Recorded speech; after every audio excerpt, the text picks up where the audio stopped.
Warning, this might be a bit spoilery. I can't even begin to say how disappointed I am with this book considering I'm a huge Cassie Mint fan and pretty much love all her books. Seriously, check all my other reviews. I'm usually a crazy raving mess over how much I love her stories, but her last few books have been a bit off and this one is nothing like anything else she's written. Okay, the getting back at the person who wronged you. I don't think I can use the A word here. Trope doesn't lend itself to sunshine and kittens, but Georgie is rather awful and her scheme against Levi is half-cooked at best. She sets out to ruin him, is horrible, and I think Levi could do better than her. Mostly because she jumped to conclusions about Levi and wouldn't see past her own anger to blame an innocent person for something her father brought onto himself. Even her father admits he made mistakes which led to what happened and took responsibility for his actions. Calm on.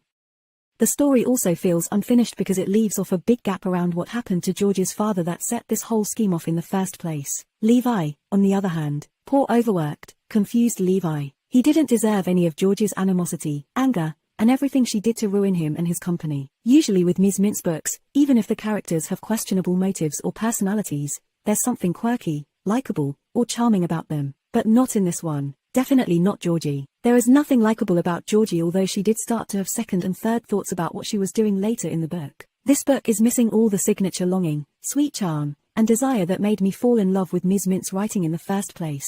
It's like someone else wrote this book. And of course, now I'm questioning if I should even bother with future books. All that said, it's not for me, but maybe this kind of thing is your jam.